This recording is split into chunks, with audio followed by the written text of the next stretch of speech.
So we've all seen the viral TikTok crowd work videos from comedians, ranging from the conventionally attractive Matt Rife to the right now controversial Gavin to Nate Jackson and even more comedians. But you may be asking yourself, why does crowd work keep going viral on TikTok? And first, we gotta understand what crowd work is. So crowd work in comedy, from my understanding, is an improvisational tactic or skill that stand-up comics use to engage their audience and work on jokes that are in the moment or one of a kind. Because crowd work can't be replicated or duplicated. It's a one-time thing. Just a couple right here and there. Happy Pride. How you doing? Sparks conversation from there, and the comics can showcase their wit and their banter and how they flow. In terms of social media, comics started using crowdwork clips because it was the easiest way to promote their work and their brand without spoiling the jokes from their hour-long sets. Those sets take a lot of time to perfect. They rework the jokes over and over again. And it also wouldn't make sense to watch the set online and then go in person to watch the same jokes over and over again. Also, vertical video made crowd work even more relevant, specifically on TikTok. I mean, TikTok crowd work videos infiltrated the comedy space like pretty quickly because comedians saw that it was getting their brand out there and attracting people to their in-person shows. I mean, just head to TikTok, type in crowd work, and you'll see thousands and thousands of videos of comics doing crowd work, from people you've never heard of to people that you now know just because of TikTok. So TikTok as a platform, we hate it, we love it, we need to get off of it. Grandmas are on TikTok, drama's always on TikTok, someone's canceled every week on TikTok. People are dogpiling in the comments on TikTok. We love it, we hate it. TikTok. Okay, got that out of the way. So TikTok as a platform is currently the easiest to organically grow an audience, although it's getting progressively harder because every day the algorithm changes and wants to suppress content. I don't know what's going on. I really fucking don't. I'm okay inside. I think the first person that I really saw on a major scale do crowd work on TikTok was Matt Rife. I hadn't previously heard of him, but he's revealed himself to be really good at marketing and using his assets to attract and engage his audience. I mean, Gen Z and millennials are going to go to his show because they think he's an attractive person who also happens to be funny to them. And also a lot of people like to be like called out front and center. And look at this. Please stop yelling. You're in the front row, you're 4 feet away from me. It's super fucking loud. You say, who am I? I'm about to be your murderer. If you don't shut up. That means they can break the metaphorical fourth wall and make it into, a video and be part of their parasocial dreams. Their parasocial dreams of meeting a creator, seeing a creator in person. Their dreams are coming true, guys. I don't know what to say. But I've also seen like some drawbacks about building a larger audience on TikTok. To start, a lot of these comics or comedians have been in the game for years. I mean, most of their career pre-talk was through the more traditional comedy route, which is doing local stand-up, trying to get on comedy shows or get in with like a network or something like that. Even going back to Matt Rife, he was on the improv show Wild Now before his TikTok success, and apparently he was like a guest star on Brooklyn Nine-Nine. He also went on to do a couple of other like comedy related things with MTV, and now has a few comedy specials under his belt. So like, I think his career didn't just begin on TikTok. He'd been building upon his craft for years prior to his success through the platform. And he's only in his late 20s, which is pretty impressive, I think. Was able to broaden his audience and reach people that I think he never would have reached before. Like, maybe like a 23-year-old in Idaho or some shit like that. But like with his virality on TikTok, there came like feedback and criticism on his personality outside of his craft, outside of his jokes. He went on a podcast and revealed these different aspects of his personality. Half Right got canceled on your podcast. Well, I think it was just guys being guys. It was locker room talk. And for the most part, people only know Matt from like 1 minute segments on TikTok. And if And for three being dudes, smoking hot. And his fan base that came from online just really didn't like it.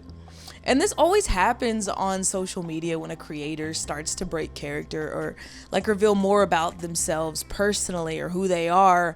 I think the audience has a hard time with the discernment of liking the content, but like maybe not liking the creator. Respectfully, stick to the comedic shows.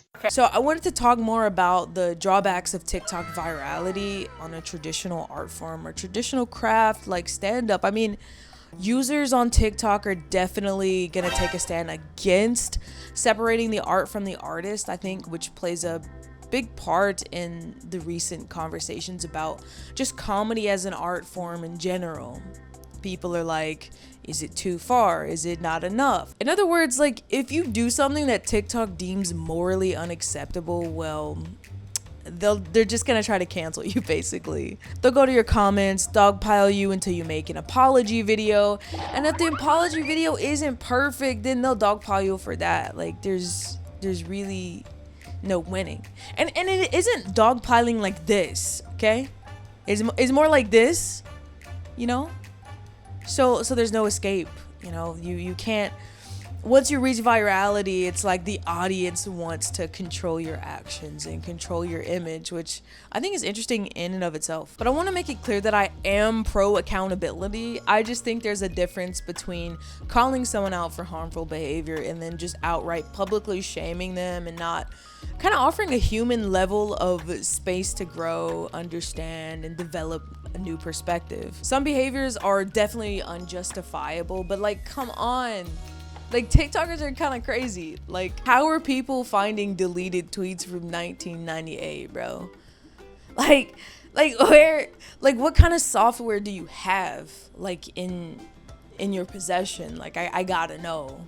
In comedy, there's like this fine line or this weird line between joking and then there's punching down, and some comics seem to know how to teeter this line and have fun with it, while other comics seem to kind of struggle and punch down a lot. The most recent example of comedy cancellations or moral judging on a social media platform is with comedian Ashley Gavin, who was rightfully critiqued for telling a fan to unalive herself. I think personally that Ashley Gavin didn't seem to do so through comedic timing, improv, she's playing around, but she leaned into it as an opportunity to kind of burn a fan at the stake, so to speak.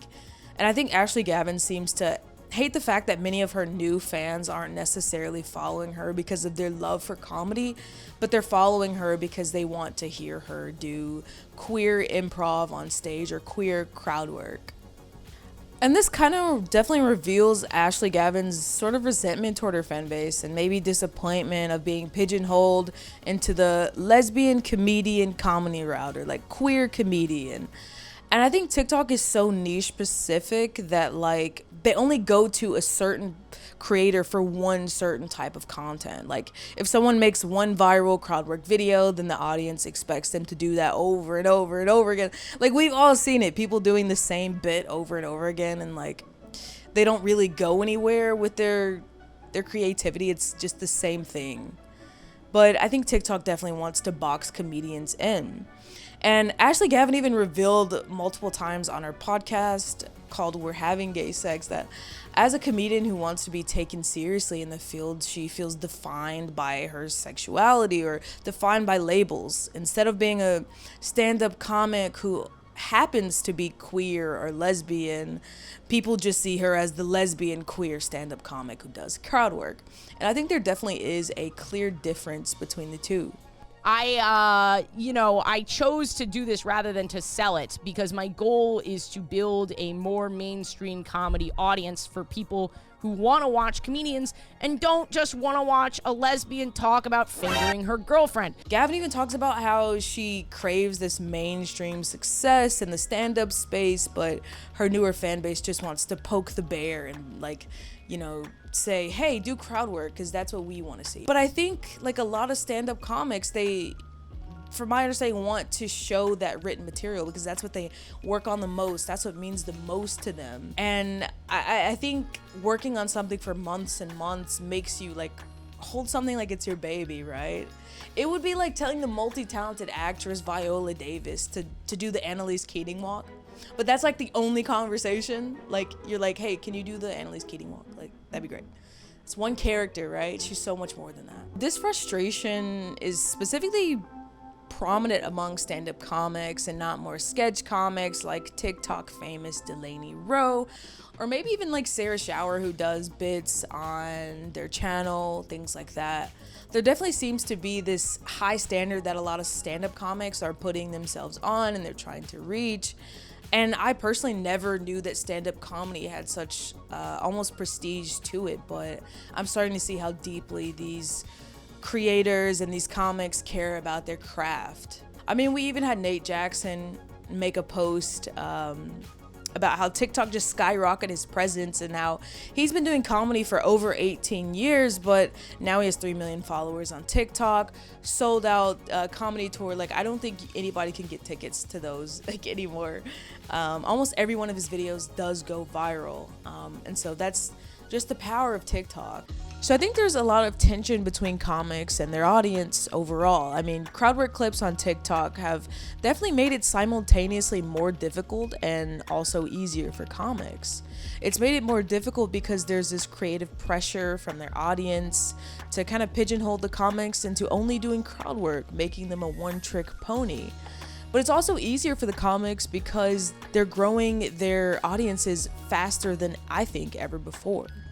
And I just think that we should all just LOL together, little ROFL, and also subscribe to this channel. Thank you.